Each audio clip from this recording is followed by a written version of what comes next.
کہ وہ کربلا کے ایام میں یعنی محرم کے دنوں میں وہ جو ہے تازہ ہو جاتا تھا، لیکن ابھی ایسی کوئی کیفیت میں نے نہیں پائی، نہ میں نے سنا، البتہ وہ خون کا اثر میں نے اپنی آنکھوں سے دیکھا، اتنا ضرور ہے 2005 میں نے دیکھا۔ تو پھر اس کے بعد وہ قافلہ جو ہے مزید آگے بڑھا، آگے بڑھنے کے بعد یہاں ایک بات بڑی خوبصورت آ گئی، یاد آ گئی تو عرض کر دوں، کیونکہ مجھے اس لٹے ہوئے قافلے کو پھر مدینہ منورہ تک بیان کرنا ہے اور بہت جلدی جلدی چلنا ہے، ٹائم جو ہے ختم ہونے کے بالکل قریب ہے، جو ہمیں ٹائم دیا گیا وہ ٹائم ختم ہونے کے قریب ہے۔ سن لیجئے 25واں سال تھا تو ہم نے سوچا کہ مدینہ منورہ تک یہ قافلے کی داستان بیان ہو جائے، ایک بار آپ کی میری مراد پوری ہو جائے۔ حالانکہ ہم بہت سے واقعات ابھی بھی چھوڑتے چل رہے ہیں، اختصاری سے کام لے رہے ہیں، بہت طویل داستان ہے کربلا کی، اللہ زندگی دے تو وہ سارے واقعات بھی آئندہ سالوں کے اندر آتے رہیں گے، باتیں ہوتی رہے گی۔ یہ قافلہ چلا، چلنے کے بعد جب دمشق کے قریب پہنچا، دمشق بھی کہتے ہیں، دمشق کے قریب پہنچا تو کیا دیکھا کہ ایک عورت آئی، اور وہ عورت آنے کے بعد اس نے قافلے والوں کو دیکھا اور دیکھنے کے بعد کہا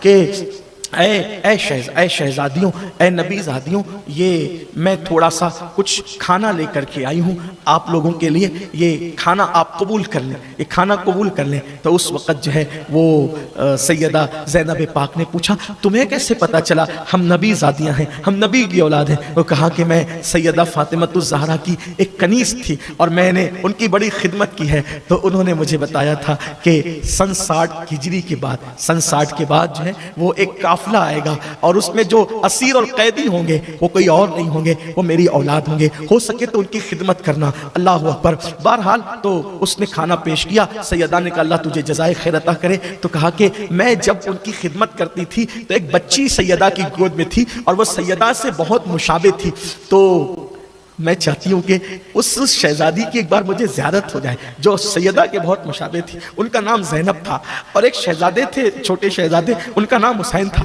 میں نے ان کو بہت دن میں نہیں دیکھا۔ تو بی بی صاحبہ دعا کرنے آپ آل نبی ہیں کہ شہزادی زینب کی زیارت ہو جائے، شہزادے حسین کی زیارت ہو جائے۔ تب آپ نے رو کے کہا وہ کٹا ہوا سر جو ہے وہ حسین کا ہے اور یہ قیدی جو ہے کوئی اور نہیں، یہ زینب ہے۔ وہ چیخ پڑی اور ایسی بے ہوش ہوئی کہ پھر اس کی روح کفن انصری سے پرواز کر گئی۔ اسی سفر میں ایک واقعہ اور پیش آیا، وہ بھی سن لیں اور پھر بات آگے بڑھتی۔ جب قافلہ جا رہا تھا اور وہ نیزے پہ سر تھا، نیزے پہ گھماتے تھے کہ دیکھو جو یزید کے ساتھ بغاوت کرے گا اس کا یہ حال ہوگا۔ حالانکہ یزید خود باغی تھا، پلید ملعون، اللہ اکبر، اس کے ساتھ کیا بغاوت اور اس کے ساتھ کیا وفا، وہ تو ظالم تھا، پلید تھا، ملعون تھا، اس ظالم نے کیا ظلم نہیں کیے۔ آگے آپ سنیں گے تو آپ اس پہ یقیناً تف تف کریں گے کہ کتنا پلید انسان ہے۔ ایسا پلید انسان شاید ہی دنیا میں پیدا ہوا ہو کہ جس نے کعبۃ اللہ پہ پتھر برسائے، مدینہ منورہ کی حرمت کو جس نے پامال کیا، مسجد نبوی میں جس نے گھوڑے بندھوائے، مدینہ منورہ کی عورتوں کو 3 دن اور 3 رات تک کے اپنے لشکر پہ حلال کر لیا۔ 1000 عورتوں نے جو ہے وہ ناجائز بچے جنے، ناجائز بچے پیدا کیے اس کے لشکر کی وجہ سے۔ یہ گندگی ہے اس کی، یہ پلیدی ہے۔ مجھے حیرت ہے لوگ یزید کے لیے نرم گوشہ کیسے رکھتے ہیں، کس طرح رکھتے ہیں، خدا جانے، اللہ لوگوں کو ہدایت عطا فرمائے۔ تو بہرحال تو نیزوں پہ سر تھے اور نیزوں پہ سر تھے تو اچانک جس کے ہاتھ میں امام حسین کا سر نیزے پر تھا وہ نیزہ زمین پہ گرا اور زمین پہ گرنے کے بعد گڑ گیا۔ اس کو اٹھاتے تو وہ اٹھتا نہیں، اس کو اٹھاتے وہ جو نیزے پر سر حسین تھا وہ زمین پہ گڑ گیا۔ اب اس کو اٹھانے کی کوشش کرتے ہیں، وہ اٹھتا نہیں۔ جب نہیں اٹھتا تو چونکہ یہ قافلہ شمر کی قیادت میں جا رہا تھا، یہ قافلہ شمر کی قیادت میں جا رہا تھا، شمر کو جب آ کر کہا کہ نیزہ زمین پہ گڑ گیا ہے اور اٹھانے سے اٹھتا نہیں، سر حسین والا نیزہ نہیں اٹھتا، تو شمر نے کہا میں وہاں نہیں جاتا، اور وہ سیدھا امام زین العابدین کے پاس آیا۔ امام زین العابدین کے ہاتھوں میں ہتھکڑیاں تھی، پیروں میں بیڑیاں تھی، گلے میں توق تھا۔ کہا اے علی ابن حسین، تیرے بابا کا سر نہیں اٹھ رہا ہے، اور کیوں نہیں اٹھ رہا ہے تو اپنے باپ سے بول کے آگے چل، اور اگر وہ سر نہیں اٹھتا، آگے نہیں چلتا تو اتنا تڑپاؤں گا تم لوگوں کو کہ سر حسین بھی بے چین ہو جائے گا۔ امام زین العابدین نے فرمایا شمر رک جا، وہ سر جو ٹھہرا ہے کوئی نہ کوئی اس میں حکمت ہے۔ اور آپ نے پھر اپنی پھپھی سے کہا پھپھی اماں، بابا کا سر آگے نہیں بڑھتا تو قافلے میں سب ہیں یا کوئی چھوٹ گیا ہے؟ سیدہ زینب نے فرمایا اس سے کہو کہ میری رسیاں کھولے تاکہ میں دیکھوں کہ قافلے میں سب ہے یا کوئی چھوٹ گیا ہے۔ سیدہ زینب کی رسیاں کھولی گئی تو آپ نے جب پورا قافلہ دیکھا، چیک کیا، تو دیکھا کہ جس اونٹ کی ننگی پیٹھ پر سیدہ سکینہ کو باندھ کے رکھا گیا تھا، جب انہوں نے اونٹ دوڑائے اور سیدہ سکینہ کو مارا، اور اس میں جو ہے وہ مارنے کی کوشش کی، اونٹ کو مارا، سیدہ سکینہ کو مارا، اور سیدہ سکینہ اونٹ سے گر گئی اور وہ اونٹ کی پیٹھ خالی تھی۔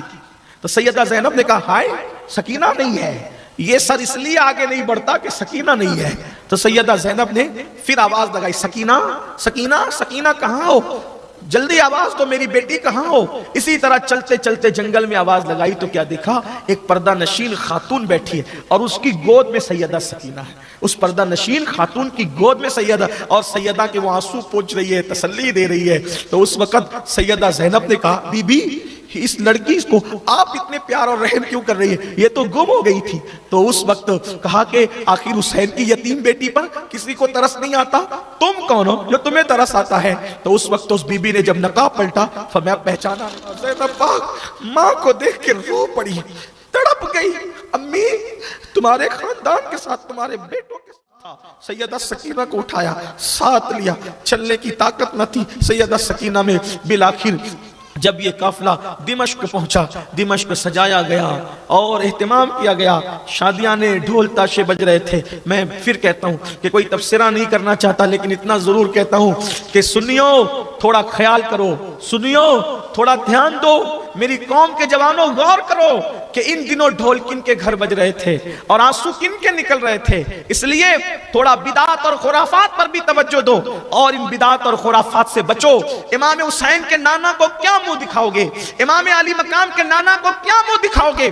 اس لیے ماہ محرم میں عبادت تو ہمیشہ کرو، لیکن بالخصوص ماہ محرم میں عبادتیں کرو، اہتمام کرو درود شریف کا، تلاوت کا، اپنے گھر میں اسلامی ماحول بناؤ، دین کے لیے قربانیاں دو، دین پہ مر مٹنے کا جذبہ خود پیدا کرو، اپنے بچوں میں پیدا کرو۔ آپ کی اپنی تحریک سنی دعوت اسلامی شہر میں کام کر رہی ہے، اس سے خود جڑو، اپنے بچوں کو جوڑو، اپنے گھر کی بچیوں کو جوڑو اور خود دین کے محافظ بنو، دین کے پہرے دار بنو۔ یہ امام علی مقام کا پیغام ہے، کربلا کا پیغام ہے۔ تو اللہ اکبر، جب دمشق سجا، ڈھول تاشے بجائے جا رہے تھے، یزید فرعون کی طرح تخت پہ بیٹھ کے شراب پی رہا تھا اور اہل بیت نبوت کا وہ لٹا پیٹا قافلہ جو ہے وہ وہاں آیا۔ آنے کے بعد اللہ اکبر، ہاتھوں میں ہتکڑیاں، پیروں میں بیڑیاں، سب سر جھکا کر کے کھڑے تھے۔ تو یزید نے کہا یہ ایسے سر جھکا کر کیوں کھڑے ہیں؟ تو اس وقت سیدہ زینب نے کہا ہمیں سکینہ کے ساتھ باندھ دیا گیا